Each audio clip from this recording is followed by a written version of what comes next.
আমি যেতিয়াই মংগল বিচাৰিম তেতিয়াই আচৰণটো আমি শৰীৰত থকা এই একাদশ ইন্দ্ৰিয়ৰ দ্বাৰা পালন কৰিব লাগিব। কেনেকৈ তাৰ জ্ঞান আমাক ভাগৱত ধৰ্ম কথনৰ জৰিয়তে প্ৰকাশ কৰিব।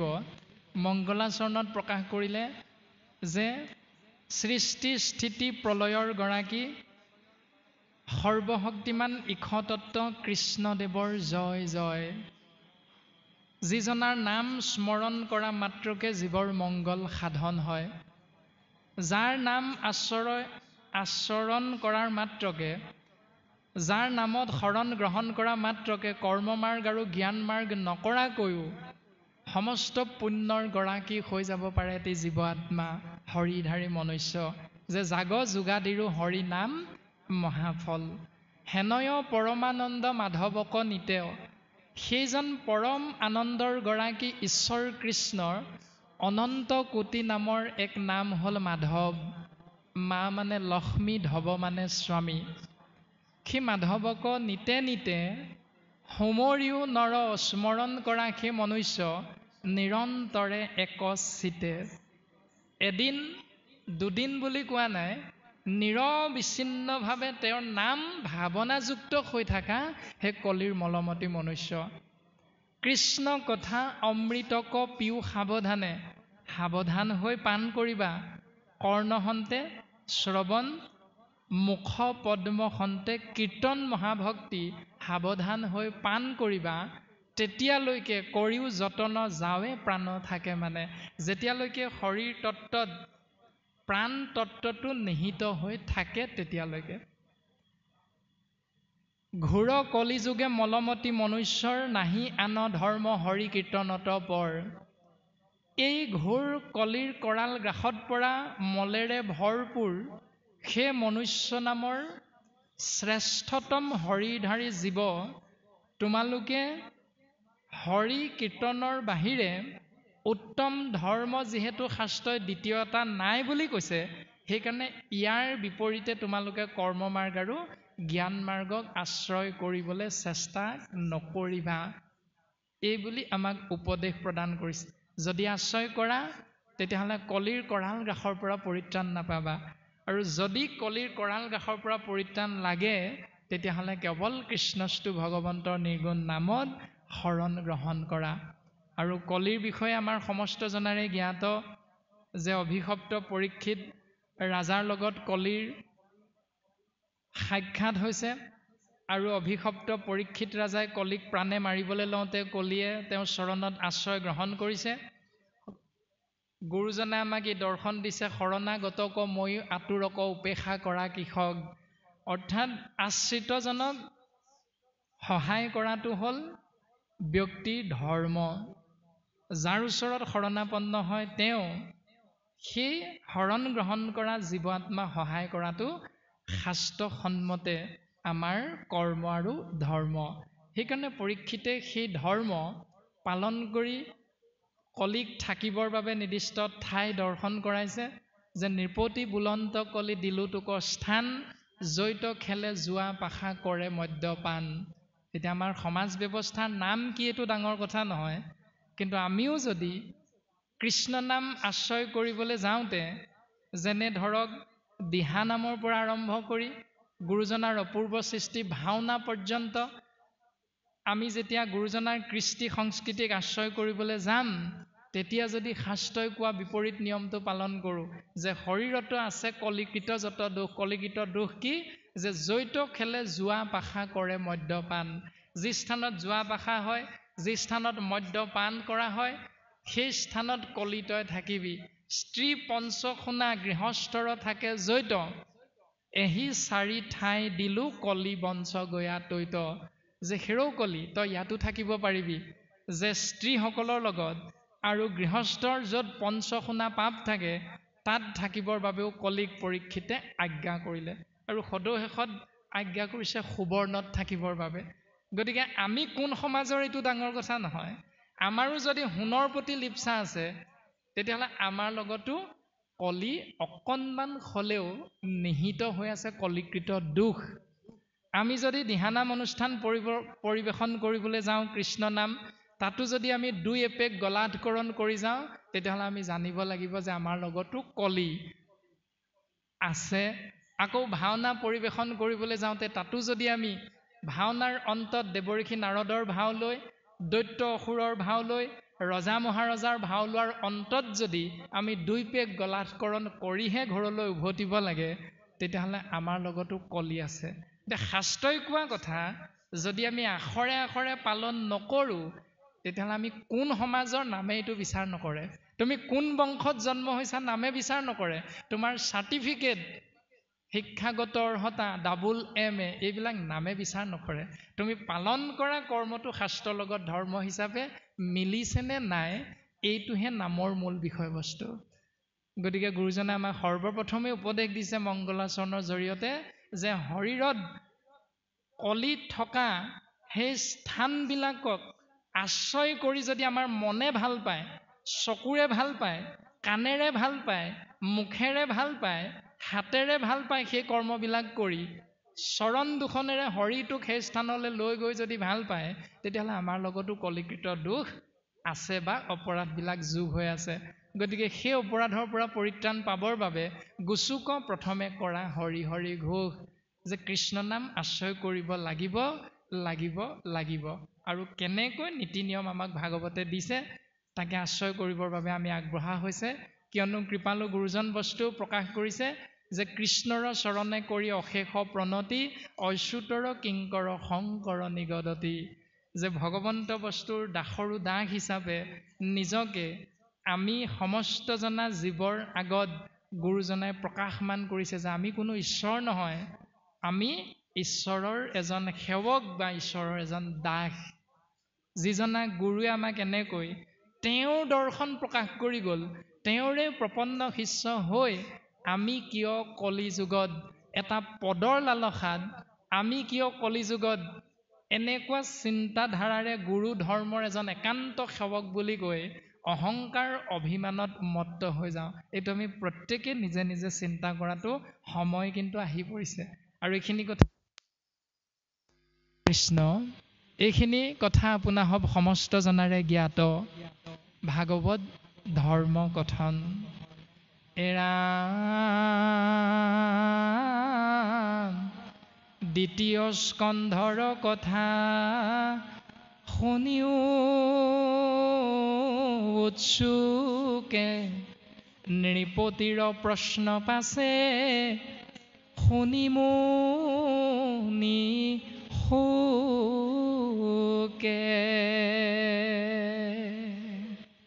দ্বিতীয় স্কন্ধত অভিষপ্ত পৰীক্ষিত ৰজাৰ দ্বাৰা প্ৰকাশিত হোৱা প্ৰশ্নৰ উত্তৰ মহামানী শুক গুৰুৱে আগবঢ়াবলৈ চেষ্টা কৰিছে যে নৃপতিৰ প্ৰশ্ন পাছে শুনি মুনি সুকে। এতিয়া ৰজা পৰীক্ষিত নৃপতি বুলি প্ৰকাশ হৈছে আৰু সেই ৰজাৰ প্ৰশ্নটো কি আছিল আমাৰ সমস্ত জনাৰে জ্ঞাত। কিন্তু জ্ঞাত যদিও বৰ্তমান পদে যেতিয়া কৈছে প্ৰশ্নটো শুনিলে, এতিয়া প্ৰশ্নটোনো কি আমি অকণমান প্ৰশ্নটোৰ বিষয়ে জানিবলৈ চেষ্টা কৰিম। ৰজা পৰীক্ষিত যেতিয়া শ্ৰমিক নামৰ মহন্তজনৰ লগত এটা অপৰাধ কৰ্মত জড়িত হৈছিল, সেই অপৰাধৰ শাস্তি হিচাপে শ্ৰমিক মুনিৰ পুত্ৰ শৃংগী মুনিয়ে এক অভিশাপ প্ৰদান কৰিছিল যে যি মৃত সৰ্প মোৰ পিতৃৰ গলত আঁৰি দিয়া হৈছে, যি সৰ্প, সেই সৰ্পৰে ৰজা তক্ষকৰ দ্বাৰা দংশিত হৈ মোৰ পিতৃৰ লগত অপৰাধ কৰা সেই ব্যক্তি সত্তাৰ এই সংসাৰৰ পৰা যাব লগা হ'ব 7 দিন 7 ৰাতিৰ অন্তত। আৰু এই খবৰ যেতিয়া সমস্ত জগতত বিয়পি গ'ল তেতিয়াই 60,000 ঋষিমুনিয়ে আহি ৰজা পৰীক্ষিতৰ কাষত উপস্থিত হ'ল যোগ বলেৰে তৎমুহূৰ্ততে। আৰু সেই 60,000 ঋষিমুনিৰ চৰণত ৰজা পৰীক্ষিতে সেৱা নিবেদন কৰিছে। সেই সুধীবৃন্দ, এৰা সাক্ষাতে তোমৰা মূৰ্তিমন্ত বেদগণ,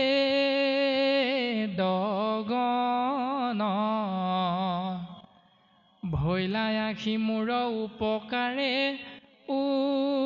উপসন্ন। মই জানিছোঁ হে দেৱ, তোমালোক সাক্ষাৎ বেদ স্বৰূপ, বেদশাস্ত্ৰত পাৰ্গত। তোমালোকক দেখা মাত্ৰেই বেদৰ জ্ঞান লাভ হৈ যায়। ঋক যজু অথৰ্ব সাম বেদৰ জ্ঞান যেন আমি লাভ কৰিব পাৰিম, এনে অনুভৱ হয়। গতিকে সেই সুধীবৃন্দ, আমি বুজি পাইছোঁ আমাৰ মংগলৰ কথা চিন্তা কৰি তোমালোক আহি আমাৰ কাষত থিয় দিছা। গতিকে তোমালোকৰ চৰণত আমি সেৱাভাগী নিবেদন কৰা হৈছে। ৰাম এতেকে তোমাত পুছো কোন মহাধৰ্ম, কহিও কলোকৰ কৰ্তব্য কোন কৰ্ম। এটি হৰিধাৰী জীৱাত্মাৰ কৰ্ম কি, কৰ্তব্য কি, যাক মহাধৰ্ম বুলি কোৱা হৈছে, ইয়াৰ জ্ঞান আমাক দিব লাগে। এই বুলি যেতিয়া সেৱা নিবেদন কৰিছে যে কেনমতে হুৱে সৰ্ব পাপত উদ্ধাৰ, সকলো পাপৰ পৰা এটি জীৱাত্মা কেনেকৈ উদ্ধাৰ পাব পাৰে, কোন কৰ্ম কৰিলে সংসাৰৰ পৰা এটি জীৱাত্মা সুন্দৰভাৱে তৰি যাব পাৰিব, বিশেষকৈ ম্ৰিয়মান এজন মনুষ্যই কি কৰ্ম কৰাটো অতীৱ প্ৰয়োজন।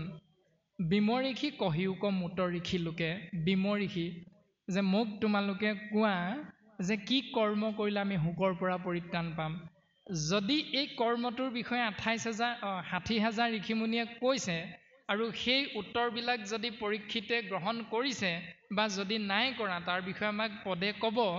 কিন্তু প্ৰশ্ন হ'ল যে সদ্যপ্ৰয়াত জুবিন গাৰ্গ নামৰ সেই সত্তাটো মহাপ্ৰয়াণত শ্ৰীমন্ত শংকৰদেৱ সংঘ নামৰ ভক্তিৰ পঢ়াশালী ভাগীৰ মূল কাণ্ডাৰী পদাধিকাৰ বাবজনায়ো ছ'চিয়েল মিডিয়াত এটি ভাষ্য প্ৰকাশ কৰিছিল যে 19 তাৰিখে যেতিয়া খবৰটো আহিছিল, সেই দিনটোৰ পৰা মাননীয় মুখ্যমন্ত্ৰীয়ে প্ৰকাশ কৰিছিল যে কোৰ্ট কাছাৰী স্কুল কলেজ সকলোখিনি বন্ধ হ'ব আৰু পৰীক্ষা পিছুৱাই দিয়া হৈছে, শিক্ষামন্ত্ৰীও প্ৰকাশ কৰিছিল। আৰু শ্ৰীমন্ত শংকৰদেৱ সংঘৰ মাননীয় পদাধিকাৰ বাবজনাই কৈছিল যে 26 তাৰিখলৈকে শ্ৰীমন্ত শংকৰদেৱ সংঘৰ সমস্ত অনুষ্ঠান বাতিল কৰা হৈছে। তেতিয়াহ'লে চতুৰ্থ দিনাৰ পৰা কিয় আমাৰ মৃতকৰ গৃহত ভাগৱত পাঠ হয়? চতুৰ্থ দিনাৰ পৰা, যদি চতুৰ্থ দিনাৰ পৰা মৃতকৰ ঘৰত ভাগৱত কৃষ্ণ নাম আশ্ৰয় কৰাটো শুদ্ধ, তেতিয়াহ'লে আমাৰ পদাধিকাৰ বাবজনাই কিয় নকলে যে আজিৰ পৰা প্ৰত্যেক শ্ৰীমন্ত শংকৰদেৱ সংঘৰ জিলা আঞ্চলিক প্ৰাথমিকৰ সমূহ বা পায় নামঘৰত এঘণ্টাৰ বাবে হ'লেও জুবিনৰ পৰমাত্মা লগত মিলিত হ'বৰ বাবে আত্মাৰ মুক্তিৰ অৰ্থে অন্তত কৃষ্ণ নাম ভাগৱত শ্ৰৱণ কীৰ্তন অনুষ্ঠান হওক। ভক্তি মাৰ্গ কিয় আশ্ৰয় কৰা নহ'ল? অন্তত চিন্তাটো আমি আপোনাসৱ জ্ঞানজ্যেষ্ঠ বয়োজ্যেষ্ঠৰ চৰণত আমি অৰ্পণ কৰা হৈছে। কথাখিনি অন্তত আমি এবাৰৰ বাবেও ভবাৰ প্ৰয়োজন অনুভৱ হয়, সেইকাৰণে আমি সবাৰ চৰণত সেৱাভাগী নিবেদন কৰা হৈছে। তাৰ পাছত পদে আমাক প্ৰকাশ কৰিছে, ৰাম শুনি মুনি সবে বোলে যাৰ যেন মতি, কেহু বোলৈ তপতে পৰম পাই গতি। ঋষিমুনিসকলে প্ৰশ্নটো শুনিলে আৰু শুনি কোনো ঋষিমুনিয়ে কৈ দিলে যে সেই ৰাজন পৰীক্ষিত, তুমি তপস্যা কৰা, যিহেতু তুমি মুক্তি বিচাৰিছা, সেইকাৰণে তুমি তপস্যা কৰিলে তুমি পৰম গতি গৰাকী হ'ব পাৰিবা, সিদ্ধি লাভ কৰিব পাৰিবা। তাৰ পাছত কেহু বোলৈ মহাসিদ্ধি সাধে যজ্ঞ দানে, কেহু বোলৈ পৰম মুকুতি তীৰ্থ স্নানে। কোনো ঋষিমুনিয়ে কৈ দিলে বোলে তেওঁলোকে কোৱাটো হয় তপস্যা কৰিলে জীৱৰ গতি হ'ব, কিন্তু এইটো মনত ৰাখিবা হে ৰাজন, তুমি মহাসিদ্ধি লাভ কৰিব বিচাৰিছা, সেইকাৰণে তুমি তাৰ বাবে যজ্ঞ কৰা, দান দিয়া, আৰু তুমি মুকুতিৰ অৰ্থে তীৰ্থক্ষেত্ৰ ভ্ৰমণ কৰা, তীৰ্থক্ষেত্ৰৰ জলত, পবিত্ৰ জলত তুমি স্নান কৰা। এইকেইটা কৰিলেও তুমি বিচৰা বস্তুটো লাভ কৰিব পাৰিবা। তাৰ পাছত কোনোৱে ক'লে বোলে কেহু বোলৈ মহাযজ্ঞে তৰৈ সংসাৰক, কেহু বোলৈ এৰাই মহা জ্ঞানেহে নৰক। কোনোৱে ক'লে মহা সিদ্ধিৰ বাবে মহাযজ্ঞ কৰিব লাগিব, কোনোৱে ক'লে জ্ঞান মাৰ্গৰ দ্বাৰা নৰকৰ পথৰ পৰা জীৱ উদ্ধাৰ পাব পাৰিব। এনেধৰণে ৬০,০০০ ঋষিমুনিয়ে দিয়া উপদেশক ৰজা পৰীক্ষিতে গ্ৰহণ কৰিলে নে নকৰিলে? ভাগৱতৰ পদে আমাক এই জ্ঞানটো প্ৰকাশ কৰিছে। ৰাম সবে সন্তে কহে আপোনাৰ নানামত। সকলোৰে দ্বাৰা প্ৰকাশিত হোৱা নানান মতক হেন শুনি ষষ্ঠ নোহে ৰাজাৰ মনত। এই উত্তৰবিলাক শুনি ৰজাৰ মনটো কিন্তু আশ্বস্ত নহ'ল। ৰজাৰ মন অসুস্থ হৈ থাকিল, খেলি মেলি হৈ থাকিল। এতিয়া পৰীক্ষিত এনেকুৱা এজন ৰজা, আপুনি আমি হয়তো ৫০ বিঘা ১০০ বিঘা মাটিৰ হয়তো গৰাকী হ'ব পাৰোঁ, মানে সিমান ধনী। আপুনি মই হয়তো ১০০খন গাড়ীৰ মালিক হ'ব পাৰোঁ, সিমানৰ ধনী। কিন্তু পৰীক্ষিত সাগৰা পৃথিৱীৰ ৬১টি সম্ৰাট আছিল। তেওঁ সেইবিলাক পচন্দ কৰা নাই।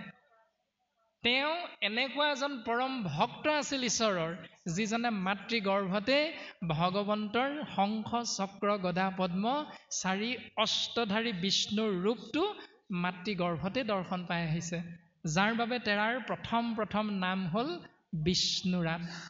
তাৰ পাছতে দ্বিতীয় নামটোহে পৰীক্ষিত, প্ৰথম নাম হ'ল বিষ্ণুৰাত। গতিকে সেইজন পৰম বৈষ্ণৱে কেনেকৈ মানি ল'ব যে এইবিলাক কৰ্মৰ দ্বাৰা জীৱৰ মুকুতি হ'ব? কেতিয়াও নহয়। সেইকাৰণে তেৰাৰ মন আশ্বস্ত নহ'ল, আৰু আশ্বস্ত নোহোৱাৰ লগে লগে তেওঁ পুনৰ দুখত শোকত ম্ৰিয়মান হৈ আছে। তেনেতে ঈশ্বৰৰ কৃপাত মুনিৰ ভিতৰত শ্ৰেষ্ঠ শোকগুৰুৰ আগমন হ'ল।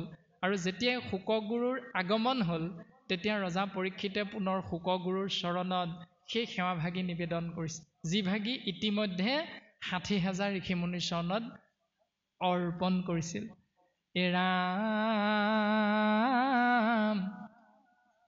দেৱৰু দুৰ্লভ তজু দৰ্শন, অন্তকালে পাইলো আমি, আন হেতু নাই কৃষ্ণৰে হে কৃপা, কিনো ভৃত্য প্ৰিয় স্বামী। ইয়াতে সাগৰা পৃথিৱীৰ গৰাকী ৰজা পৰীক্ষিতৰ স্বভাৱটো, আচৰণটো প্ৰকাশ হৈ আছে, যে ইমান ধনী হোৱাৰ পাছতো ৰজা পৰীক্ষিতৰ আচৰণটোলৈ আমি মন কৰিব লাগিব, যে দেৱৰো দুৰ্লভ, যাক দেৱতাই বিচাৰিলেও সাক্ষাৎ দৰ্শন পাব নোৱাৰে, তেনেহেন মহামুনি হে শুকদেৱ, তোমাৰ কৃপা আমি লাভ কৰিলোঁ অন্তকালে। আমি যে এজন ভকতৰ আগমন হ'লে গৃহস্থী ধৰ্মৰ বা পাইসকলে সেৱা কৰোঁ, আজি মোৰ গৃহ তীৰ্থটো অধিক, পবিত্ৰ ভৈলায়া শেষ, যিহেতু সাক্ষাতে জগতৰ গুৰু, আপুনি ভৈলা প্ৰৱেশ। জগতৰ গুৰু আহি আমাৰ গৃহত উপস্থিত হৈছে। আৰু তাৰ পাছত সন্ধিয়া সময়ত যেতিয়া ভকত গুচি যায়, ভকত বিদায় হয়, ৰাতি ৮মান বজালৈকে যেতিয়া সেৱকীৰ অঙহী বঙহী, কোৰ্ট কাছাৰী অফিচৰ লগ বন্ধুসকল আহি থাকিব ধুতি পঞ্জাৱীৰ বিপৰীতে লং পেণ্ট চাৰ্ট পৰিধান কৰি, তেতিয়া সেইসকল সতীৰ্থই বন্ধুবৰ্গই সেৱকীক সোধে, বোলে বাপ, বোলে বন্ধু বা শইকীয়া বা দত্ত উপাধিটো আশ্ৰয় কৰি কয় বোলে দিনৰ কৰ্মটো ভালে ভালে হৈ গ'ল নিশ্চয়। বোলে হয়, ভকতৰ জামেলাটো এতিয়াহে মৰিছে। এটা শব্দ আমি ব্যৱহাৰ কৰোঁ, ভকতৰ জামেলা মানে দিনটো ভকতক সেৱা কৰিলোঁ আৰু ৰাতি এজনৰ আগত কৈ দিলোঁ দিনৰ দিনটো হাজাৰ হাজাৰ ভকতক সেৱা কৰা সেইটো সমস্ত পুণ্য সেইখিনিতে আমি নাশ কৰি দিলোঁ। বোলে ভকত দিনটো আপোনাৰ মোৰ কাৰণে জামেলাহে আছিল। ভকতৰ জামেলাটো এতিয়াহে মৰিছে। আৰু আমি আৰম্ভণিতে এজন ভকতক সেৱা কৰিছিলোঁ, আজি মূৰ গৃহ তীৰ্থটো অধিক পবিত্ৰ ভৈলা আশেষ। আৰু ভকত বিদায়ৰ পাছত কৈ দিলোঁ বোলে ভকত জামেলাহে আছিল। গতিকে এনেধৰণে বাক্যৰ দ্বাৰা প্ৰকাশিত শব্দ ব্ৰহ্ম যেতিয়ালৈকে আমাৰ সংযত নহ'ব, তেতিয়ালৈকে আমি কোন সমাজত আছোঁ, কোন অনুষ্ঠানত আছোঁ, এইটো নামে বিচাৰ নকৰে। গতিকে আমাৰ আচাৰ ধৰ্ম, মুখৰ ধৰ্ম, যাক বাক্যৰ ধৰ্ম বুলি কৈছে, চকুৰ ধৰ্ম, কৰ্ণৰ ধৰ্ম, হাতৰ ধৰ্ম, যিবিলাক ভাগৱতৰ 2য় স্কন্ধৰ পদবন্ধে আমাক কৈ যাব, সিমানখিনি পামগৈ নাই নাজানো। সময়ৰ প্ৰতি লক্ষ্য ৰাখি আমি আগবঢ়াবলৈ চেষ্টা কৰা হ'ব। কিন্তু আমি কেনেধৰণে আশ্ৰয় কৰি আছোঁ এইটো অন্তত আমি বুজিবলৈ চেষ্টা কৰাটো প্ৰয়োজন।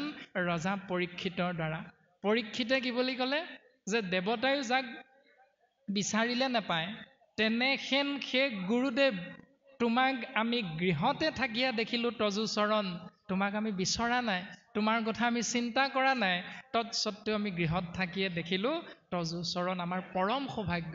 আৰু ইয়াৰ বাবে ধন্যবাদটো কাক দিলে? ৰজা পৰীক্ষিতেতো ধন্যবাদ এটা দিব লাগিব। যিধৰণে আমাৰ অনুষ্ঠান পাতিলে ধন্যবাদটো আমি কাক দিওঁ?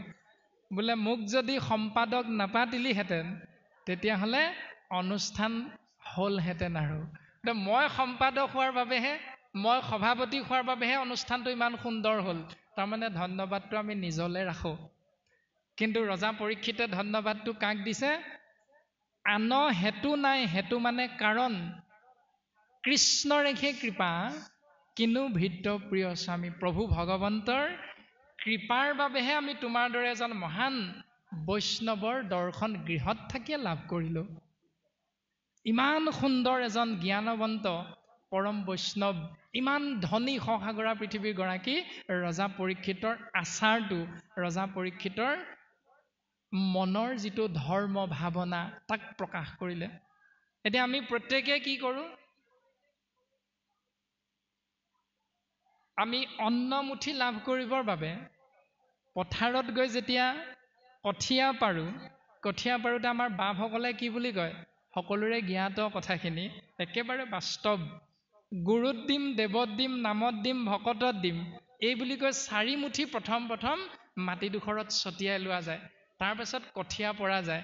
আৰু সেই কঠীয়া গুৰুদেৱ নাম ভকতত অৰ্পণ কৰাৰ বাবে সময়ত আপুনি আমি বিচৰা ধৰণে ঈশ্বৰে সেৱকক ভক্তক কৃপা বৰ্ষণ কৰে। লহপহকৈ কঠীয়া ডাঙৰ হয়, সময়ত সোণগুটি লাগে, সোণগুটি লখিমী হিচাপে ঘৰলৈ আনো, ধান ভঁৰালত ৰাখোঁ। আৰু আঘোণ মাহৰ শেষৰ ফালে কি কৰা যায়? ন বুলি এটি ব্যৱস্থা পালন কৰা যায়। আৰু সেই 9 মুঠি খাবৰ সময়ত কি কৰা যায়? বোৰে গুৰু দেৱ নাম ভকত গুলিমাৰ, আমলৰীয়া হাঁহটো মুচৰি মাৰ। 9 মুঠি খাব সময়ত সেইটো ব্যৱস্থা পালন কৰোঁ। আৰু ৰজা পৰীক্ষিতে ধন্যবাদটো দিছে ঈশ্বৰক, আৰু আপুনি মই ঈশ্বৰৰ পৰা কৃপা লৈ ধন্যবাদটো দিলোঁ গঁৰালৰ বিনা দোষী আমলৰীয়া হাঁহটোক।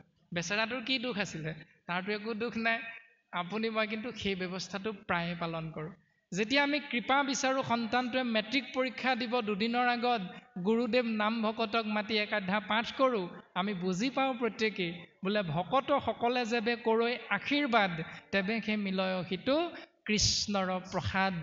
যেতিয়া ভকতে আশীষ প্ৰদান কৰিব, জীৱৰ মংগল সাধন হ'ব। কিন্তু যেতিয়া চাকৰিটো পাব আপোনাৰ মোৰ সন্তানটোৱে, তেতিয়া যিকেইজন ভকতৰ পৰা আশীষ লোৱা হৈছিল, সেইকেইজন ভকতক কিন্তু নিমন্ত্ৰণ কৰিবলৈ পাহৰি থকা যায়। বোলে ভকতকেইজনক মাতিলে নিৰামিষে হ'ব, সেইকাৰণে ভকতক গুলিমাৰ, গুৰুদেৱ নাম ভকত গুলিমাৰ খানাটোকে আদৰি আন। তাৰমানে কোনোবাই আলু দিলে, কোনোবাই ব্ৰইলাৰ 3টা আনিলে, আদি ধৰণে আপুনি মই কৰ্ম কৰোঁ। এতিয়া শাস্ত্ৰৰ লগত এইখিনি মিলিছেনে নাই মিলা? ৰজা পৰীক্ষিতৰ ভাৱনা পদ্মমুখখনতে উচ্চাৰিত বাক্য গুৰুজনে আমাক উপদেশ দিছে যে সেই গুৰুদেৱ তোমাক আমি লগ পালোঁ গৃহত থাকি, ইয়াৰ বাবে ধন্যবাদটো পৰীক্ষিতে অৰ্পণ কৰিছে তেওঁৰ ইষ্টদেৱ পৰম পুৰুষ প্ৰভু ভগৱন্ত কৃষ্ণৰ চৰণত, যে আন হেতু নাই, ইয়াৰ বেলেগ কাৰণ একো নাই, কৃষ্ণৰেখে কৃপা কিনো ভৃত্যপ্ৰিয় স্বামী। এতিয়া আমি ধন্যবাদ কাক জনাওঁ? এই জ্ঞানটো লাভৰ বাবে আমি অন্তত পৰীক্ষিত ৰাজাৰ এই আচৰণটো আশ্ৰয় কৰাটো অতীৱ প্ৰয়োজন। ৰাম তোমাৰ চৰণে মৰণ সময়ে পুচুহু প্ৰভু সাম্প্ৰত, ম্ৰিয়মাননৰে সদায়ে কি কৰ্ম কৰিবে ইটো লোকত। এই সংসাৰত ম্ৰিয়মান মনুষ্যই কি কৰাটো প্ৰয়োজন পৰম গতি সাধনৰ বাবে? এনেধৰণে প্ৰশ্ন নিবেদন কৰিছে আৰু সেই প্ৰশ্ন উত্তৰ প্ৰথম স্কন্ধতেই গুৰুজনাই উপদেশৰ জৰিয়তে ছবিচন্দ্ৰভাগীত প্ৰকাশ কৰি থৈ গৈছে। ৰাম ৰাম সমস্তে শাস্ত্ৰৰ মত, বেদ বেদান্তৰো তত্ত্ব, কৃষ্ণে হে পৰম ইষ্ট দেৱ, পূজৈ যাক ব্ৰহ্মাহৰে কোননো পামৰণৰে, তাংক আখি নকৰিবে সেৱ।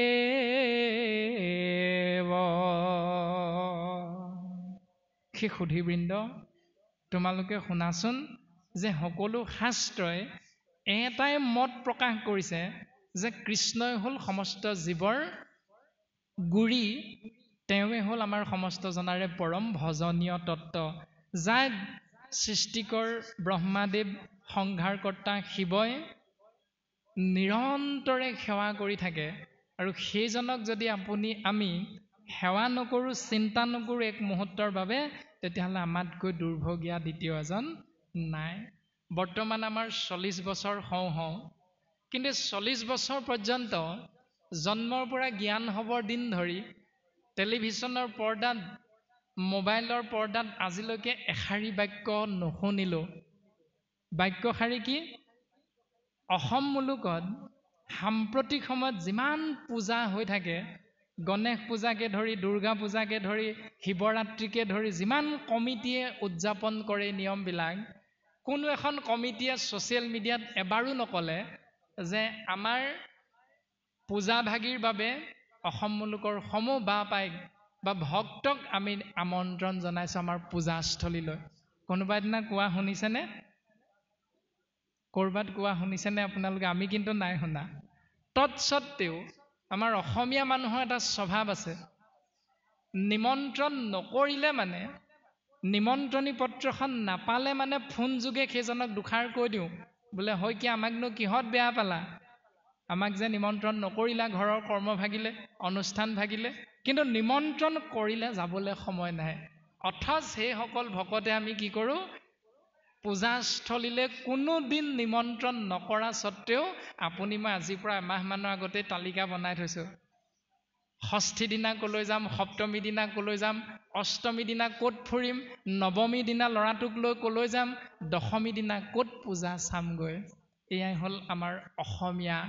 অ মানে অকামিলা, স মানে সৰুপা, মিয়া মানে মিছলীয়া। অসমীয়া শব্দৰ অৰ্থ হ'ল অকামিলা, সৰুপা আৰু মিছলীয়া। গতিকে আমি তেনেকুৱা এখন সমাজ, তেনেকুৱা এটা জাতি, আমি যে নিমন্ত্ৰণ নকৰিলে গালি পাৰোঁ, কৰিলে আপোনাৰ মোৰ সময় নাই, আৰু য'ত নিমন্ত্ৰণ নকৰে তাত গৈ আমি হেঁচা ঠেলা কৰি থাকোঁ। সেয়াই আমাৰ স্বভাৱ। আৰু শাস্ত্ৰই কৈছে যে পৰম পুৰুষ ইষ্টদেৱ হ'ল কৃষ্ণ তত্ত্ব, সেইজনাৰ যদি চৰণ চিন্তা নকৰোঁ, তেতিয়াহ'লে আমাতকৈ দুৰ্ভগীয়া দ্বিতীয় এজন নাই। আৰু তেওঁক সেৱা কৰিবৰ বাবে যিবিলাক নিয়ম আমি পালন কৰিব লাগে, তাকেই কোৱা হৈছে ভাগৱত মহাধৰ্ম। আৰু যেতিয়া এই প্ৰশ্ন শুনা পালে ৰজা পৰীক্ষিতৰ পৰা মহামানী শুকগুৰুৱে, তেতিয়া গুৰুজনাৰ স্বভাৱটো প্ৰকাশ কৰিছে। বৰ্তমান শিষ্য পৰীক্ষিতৰ স্বভাৱ প্ৰকাশ কৰিলে, ইয়াৰ পাছত পদে আমাক গুৰুৰ স্বভাৱটো প্ৰকাশ কৰিছে। ৰাম কৃষ্ণ পদ পংকজক হৃদয়ত ধৰি দিলন্ত সিদ্ধান্ত তাংক সাধুৰ বাদ কৰি। পোনে পোনে কৈ দিয়া নাই যে হে ৰাজন, তুমিনো এই সাধাৰণ প্ৰশ্নটোকে নাজানানে? এইবুলি ইটিকিং কৰা নাই, ককৰ্থনা কৰা নাই। বিপৰীতে ভগৱন্ত পুৰুষৰ পদুম ফুলৰ নিচিনা চৰণ যুগলক হৃদয়ত চিন্তা কৰি ধাৰণ কৰি শিষ্যৰূপী ৰজা পৰীক্ষিতৰ প্ৰতি সেৱা নিবেদন কৰিছে। হে ৰাজন, তুমি এজন পৰম সাধু, ধন্য নৰপতি, মতি উত্তম, তোমাৰ চিন্তা অতি উত্তম। তুমি মনুষ্যৰ ভিতৰত যে ৰজা, এই সমস্ত ৰজাৰ ভিতৰত তুমি উত্তম ৰজা হিচাপে এই জগতত প্ৰকাশমান হবা। হে ৰাজন, পচিলাহা যিটো কথা সংসাৰতে সাৰ। তুমি মোক যিটো কথা প্ৰশ্ন হিচাপে অৱগত কৰিছা, এই প্ৰশ্নটো যি যি জীৱই আশ্ৰয় কৰিব, সেই সমস্ত জীৱ পৰম আত্মা কৃষ্ণ তত্বৰ কৃপাধন্য হ'ব, যদিহে সেই প্ৰশ্নটোৰ উত্তৰ স্বধৰ্ম হিচাপে পালন কৰিবলৈ চেষ্টা কৰে। ৰাম মুখ্যৰু সাধন ইটো জগতৰে হিত, লভিলা মুকুতি যিটো তাহাৰো বাঞ্ছিত। মুখ্যৰু সাধন ইটো জগতৰে হিত। আমাৰ জীৱই, আমি জীৱতত্বই পৰম আত্মা ইষ্টদেৱ কৃষ্ণ তত্বৰ সান্নিধ্য লাভৰ বাবে তেওঁৰ নিৰ্গুণ নাম নিৰন্তৰে যদি আশ্ৰয় কৰোঁ, তেতিয়াহ'লে 5 প্ৰকাৰৰ সিদ্ধি লাভ হয়। আমাৰ সমস্ত জনৰে জ্ঞাত সালোক্য, সাযুজ্য, সাৰূপ্য, সামীপ্য আৰু মোক্ষ বা নিৰ্বাণ, এই 5 প্ৰকাৰ সিদ্ধি, যাক মুকুতি বুলি কোৱা হৈছে। আৰু 5 প্ৰকাৰ মুকুতিৰ শ্ৰেষ্ঠতম মুকুতি হ'ল নিৰ্বাণ। জীৱ আত্মা পৰমাত্মাত বিলীন হৈ যায়। এই নিৰ্বাণ মুক্তিৰ কথা ধৰ্মগুৰু বুদ্ধদেৱে প্ৰকাশ কৰি থৈ গৈছে। আৰু আমাৰ কৃপালু গুৰুজন বস্তুৱে সেই নিৰ্বাণ মুক্তিক মুখ্য ৰূপত প্ৰকাশ কৰি থৈ গৈছে। মুখ্য জীৱ আত্মা পৰমাত্মাত একাত্ম হোৱা। আৰু বাকী 4 প্ৰকাৰ হ'ল সালোক্য, সাযুজ্য, সাৰূপ্য আৰু সামীপ্য। বৰ্তমান গুৰুজনাই প্ৰকাশ কৰিছে লভিলা মুকুতি যিটো, ঈশ্বৰক সেৱা কৰি ভক্তই যিটো মুকুতি লাভ কৰে তাহাৰো বাঞ্ছিত। তেওঁ ঈশ্বৰৰ নামটো বাঞ্ছা কৰে। এই সংসাৰত কৃষ্ণ নাম আশ্ৰয় কৰিলোঁ। একাদশ স্কন্ধত উপদেশ প্ৰদান হৈছে কৃষ্ণ উদ্ধৱ সংবাদৰ দ্বাৰা। যিটো জনে যাই মাধৱৰ নাম স্মৰি, পাছে পাছে ফুৰে দেৱ দেৱী তুতি কৰি, মূৰ্তিমন্ত হুয়া 500 প্ৰকাৰ মুকুতি, মুকলৈও বুলি বাপ কৰয় কাকুতি। ঈশ্বৰ কৃষ্ণ মাধৱৰ নাম যিজনে আশ্ৰয় কৰে শুদ্ধ চিত্তে, মাধৱ মাধৱ নাম বচনত উচ্চাৰয়, মাধৱ মাধৱ হৃদয়ত, মাধৱ মাধৱ নাম নিৰন্তৰে সাধু হবে উচ্চৰয় সমস্ত কাৰ্যত। তাৰমানে মাধৱ মাধৱ বুলি যিসকলে ঈশ্বৰক আশ্ৰয় কৰি থাকে, স্বাভাৱিকত সেইসকলকে শাস্ত্ৰই সাধু বুলি প্ৰশংসা কৰিছে। যদি আমি সাধু হ'ব লাগে, তেতিয়াহ'লে কেৱল ঈশ্বৰৰ নাম আশ্ৰয় কৰিব লাগিব। আৰু ঈশ্বৰৰ নাম আশ্ৰয় কৰাৰ লগে লগে আমাৰ কি সিদ্ধি লাভ হ'ব? 33 কোটি দেৱ দেৱতা আমাৰ পাছে পাছে আপোনা আপুনি ঘূৰি ফুৰিব। বিচাৰি যাব নালাগে আৰু দেৱতাক পৃথককে সেৱা কৰিবলৈ যাব নালাগে। তেওঁলোক আপোনা আপুনি আমাৰ পাছে পাছে আহি থাকিব। অকল সেয়াই নহয়, 5 প্ৰকাৰ মুকুতিও সেই ভকতৰ পাছে পাছে সেই ভক্তৰ পাছে পাছে অহৰ্নিশে সেৱা কৰি কৰি ঘূৰি ফুৰে। গতিকে আমি ঈশ্বৰৰ নাম লৈ এই সংসাৰৰ পৰা যেতিয়া গতি কৰিম ইহলোকৰ পৰা পৰলোকলৈ, তেতিয়া পৰলোকত আমাৰ লাভ হ'ব কি? সালোক্য মুকুতি, মানে ভগৱন্ত য'ত থাকে বৈকুণ্ঠ ধাম, আমি তাত থাকিবলৈ পাম। আৰু তাত থাকিলে আমি কি পাম? কেৱল ঈশ্বৰৰ নাম। সাযুজ্য মুকুতি, তেওঁৰ সমান শক্তিৰ গৰাকী হ'ম। সেই শক্তিৰ গৰাকী হৈ আমি কি লাভ কৰিম? বৈকুণ্ঠত কেৱল তেওঁৰ নাম। সেইকাৰণে কৈছে যে লভিলা মুকুতি যিজনে মুকুতি লাভ কৰিব এই সংসাৰত কৃষ্ণ নাম লৈ, তেওঁ আকৌ যলৈ যাব তাতো গৈ কেৱল কৃষ্ণ নামকে আশ্ৰয় কৰাৰ সৌভাগ্যৱন্ত হ'ব। ইমান মহান নামৰ কৰ্ম, নামৰ ধৰ্ম এটি জীৱই আশ্ৰয় কৰিলে। কিন্তু বিপৰীতে ভাগৱতে আমাক সিদ্ধান্ত দিছে, ৰাম নাহি জ্ঞান যাৰ জাতি, ধৰ্ম মাত্ৰ কৰে, নিতে বলি বিশ্ব পঞ্চ যজ্ঞক আচৰে, তাহাৰ শ্ৰুতব্য কথা আছে অসংখ্যাত, হৰি বিমুখৰ হৈ ব্যৰ্থে আয়ুপাত। নাহি জ্ঞান যাৰ, যিজনৰ জ্ঞান নাই, মানে যাক অজ্ঞানী বুলি কোৱা হয়। জাতি ধৰ্ম মাত্ৰ কৰে, মই ব্ৰাহ্মণ কুলৰ, মই ক্ষত্ৰিয় কুলৰ, মই বৈশ্য কুলৰ শূদ্ৰ আদি আদি ধৰণে যাৰ যি জাতি আমি নিৰ্ধাৰণ কৰোঁ উপাধি অনুসৰি জন্মগতভাৱে, সেই জাতিগত যিটো ধৰ্ম কৰ্ম তাক কোৱা হৈছে স্বধৰ্ম। এতিয়া সেই ধৰ্মক আমি প্ৰত্যেকেই আশ্ৰয় কৰোঁ। তাক 5টা ভাগত ভাগ কৰিছে। সেয়া হ'ল জন্মগতভাৱে 5টা ধাৰৰ পৰা মুক্ত হ'বলৈ 5টা কৰ্মক ধৰ্ম হিচাপে দেখুৱাইছে, যাক পঞ্চযজ্ঞ বুলি কোৱা হৈছে। আৰু তাৰ বিষয়ে পদে আমাক সিদ্ধান্ত দিছে, ৰাম দেৱ ঋষি ভূত পিতৃ কুটুম্ব জনৰ, উপজিলে তা সম্বাৰ, ঋণী হোৱে নৰ। জন্মগতভাৱে এটি জীৱ 5টা ধাৰ লাগে। তেওঁ ব্ৰাহ্মণ কুলতে জন্ম হওক, ক্ষত্ৰিয় কুলতে জন্ম হওক, বৈশ্য বা শূদ্ৰ য'তে জন্ম নহওক, তেওঁৰ উপাধি যিয়ে নহওক, প্ৰত্যেক হৰিধাৰী জীৱাত্মাই 5টা ধাৰত আমি পোত খাই আছোঁ।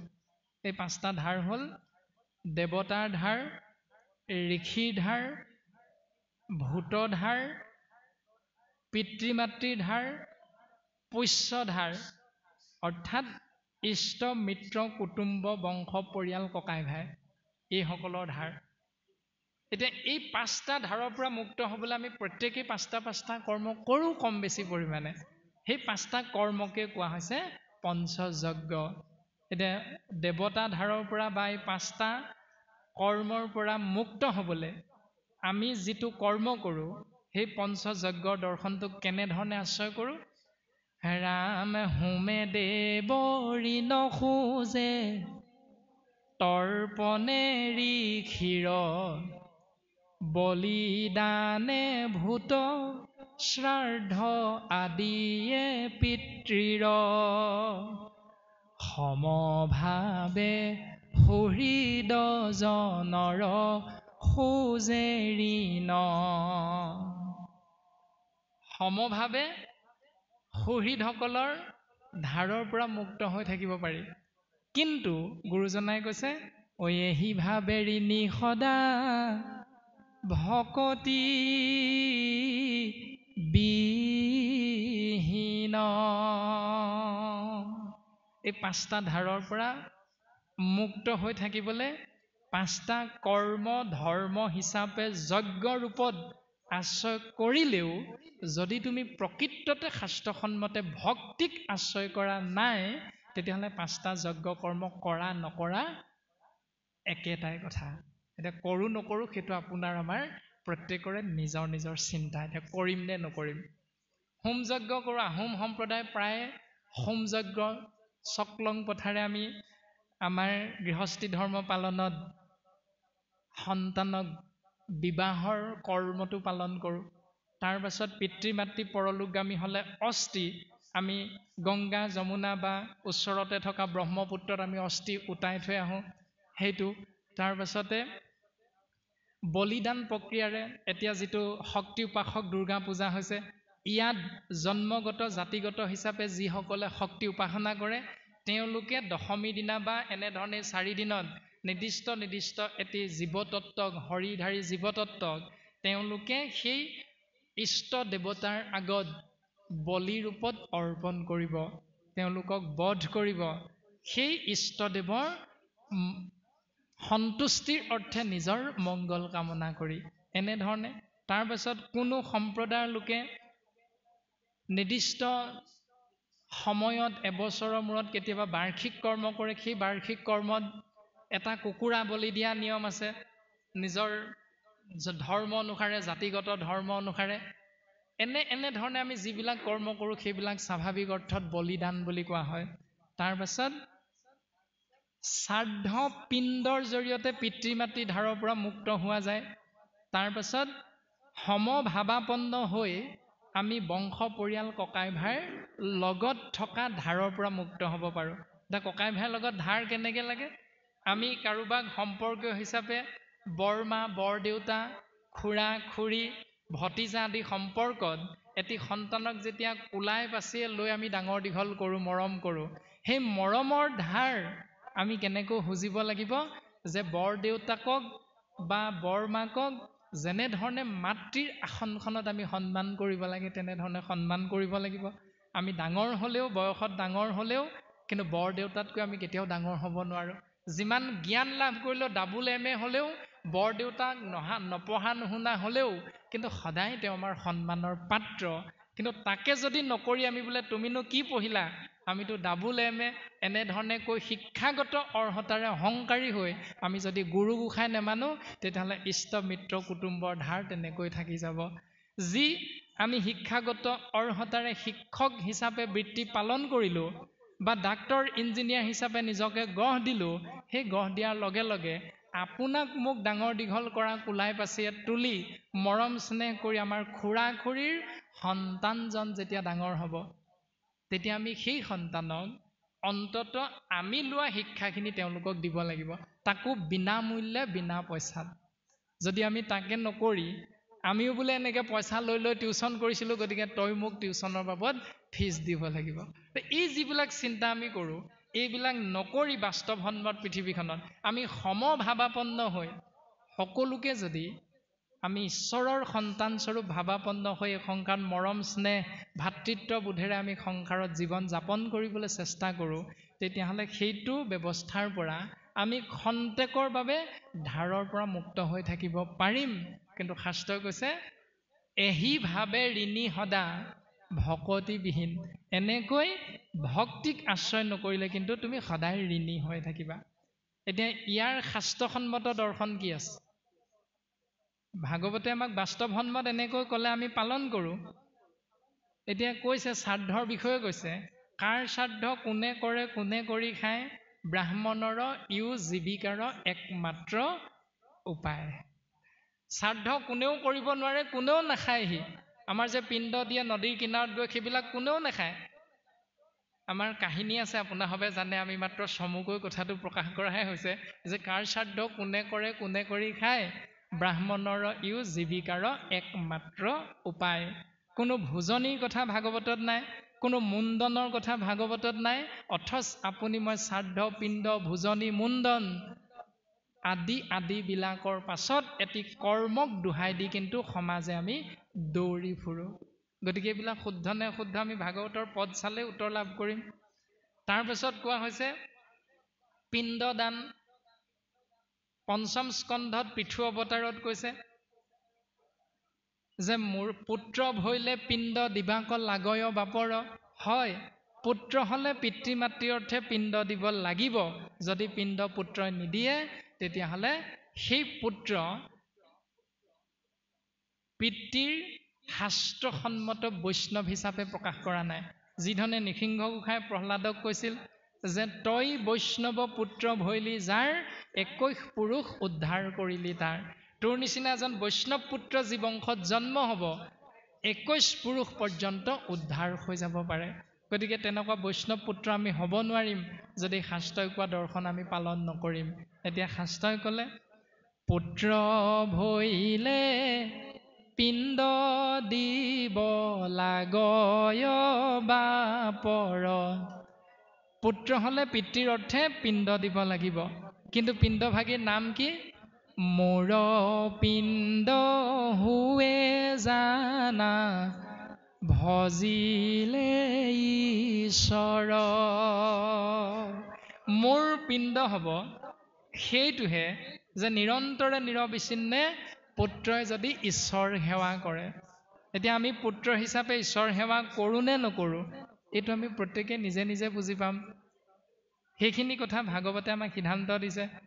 ভোজনীৰ কথা কৈছে, মুণ্ডনৰ কথা কৈছে খুব সুন্দৰ সুন্দৰভাৱে ভাগৱতৰ স্কন্ধৰ পদবন্ধে আমাক সিদ্ধান্ত দিছে। সকলোখিনি আপোনাৰ হ'বৰ জ্ঞাত। এতিয়া মুঠতে আমি এটা সিদ্ধান্ততে উপনীত হ'ব পাৰোঁ শাস্ত্ৰই কোৱাৰ ধৰণে যে এইবিলাক কৰ্ম কৰিলেও এহিভাৱে ঋণী সদা ভকতিবিহীন। বলিদান প্ৰক্ৰিয়াটোৰ বিষয়ে ভাগৱতে সিদ্ধান্ত দিছে যে যেতিয়া দৈত্যৰ অত্যাচাৰ উৎপীড়নত সাধু সন্ত মহন্ত দেৱতাৰ এই সংসাৰত থাকিবৰ বাবে ঠাই নোহোৱা হৈছিল, তেতিয়াই সাধু সন্ত দেৱতাৰ স্তুতিত ভগৱন্ত সন্তুষ্ট হৈ ভগৱন্ত পুৰুষে বামন ৰূপত অৱতাৰ ধাৰণ কৰিছে। আৰু বামন ৰূপত অৱতাৰ ধাৰণ কৰাৰ পাছত ভগৱন্ত পুৰুষে সেই দৈত্যসকলৰ সেনাধ্যক্ষ বা ৰজা নেতৃত্ব বহনকাৰী বলিৰ কাষ পাইছে আৰু বলিক 3 পদ ভূমি বিচাৰিছে। আৰু আমি সমস্ত জনাৰে জ্ঞাত যে বলিয়ে প্ৰতিশ্ৰুতি ৰক্ষা কৰি 2 পদ ভূমি দিব পাৰিছিল, কিন্তু সদৌ-শেষত প্ৰতিশ্ৰুতি ৰক্ষা কৰিবৰ বাবে 3 নম্বৰ পদ ভূমিৰ ব্যৱস্থা কৰিব নোৱাৰি তেওঁ 24 তত্ত্বৰে গঠিত হৰিৰ তত্ত্ব, 25 নম্বৰ তত্ত্ব জীৱ আত্মা সহিতে প্ৰকৃতি আৰু পুৰুষ দুয়োকে পৰম পুৰুষ পৰমাত্মা পৰম ব্ৰহ্ম কৃষ্ণ তত্ত্বৰ চৰণত তেওঁ নিজকে অৰ্পণ কৰি দিছে।